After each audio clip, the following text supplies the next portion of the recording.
بسم اللہ الرحمن الرحیم۔ رزق میں اضافے کا تیسرا عمل اور وظیفہ نفق ہے۔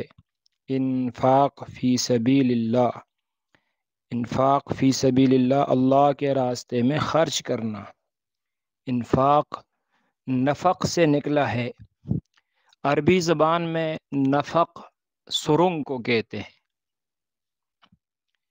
سرنگ جو ہوتی ہے اس کے ایک طرف سے آدمی داخل ہوتا ہے اور دوسری طرف سے نکلتا ہے، تو اللہ کے راستے میں خرچ کرنے کو نفق سے تعبیر کیا کہ ایک راستے سے تم خرچ کرو گے تو دوسرے راستے سے آئے گا۔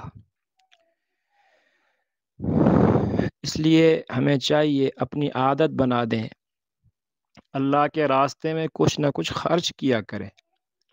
یہ ضروری نہیں کہ بکرا صدقہ کرنا ہوگا، جتنی گنجائش ہو، 50 روپیہ، 100 روپیہ، 10 روپے کی گنجائش ہو وہ بھی خرچ کریں۔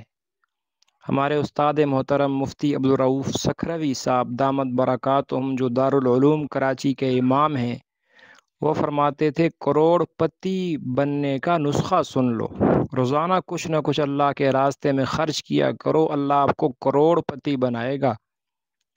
حضرت علی رضی اللہ عنہ کا واقعہ آتا ہے کہ گھر میں ان کے پاس صرف 6 درہم تھے، تو ایک مانگنے والا دروازے پہ آ گیا۔ حضرت فاطمہ رضی اللہ سے کہا کہ گھر میں کچھ درہم تھے وہ دے دو۔ وہ کہنے لگی کہ صرف 6 ہی درہم ہیں۔ فرمایا اللہ مالک ہے، وہ 6 درہم فقیر کو دے دو۔ وہ 6 درہم فقیر کو دے دیے۔ اب علی رضی اللہ عنہ گھر سے باہر تشریف لے گئے۔ راستے میں جاتے ہوئے ایک شخص کو دیکھا، وہ اونٹ بیچ رہا تھا۔ انہوں نے فرمایا اونٹ بیچتے ہو؟ اس نے کہا جی بالکل بیچتا ہوں۔ انہوں نے کہا لیکن میں ادھار خریدوں گا۔ بہرحال کرتے کرتے 140 درہم کا سودا ہو گیا، تو 140 درہم میں ادھار خرید لیا اونٹ۔ آگے چلتے چلتے ایک شخص راستے میں ملا، دیکھ کر کہنے لگا اے علی اتنا بہترین اونٹ ہے، بیچو گے؟ جی بالکل بیچوں گا۔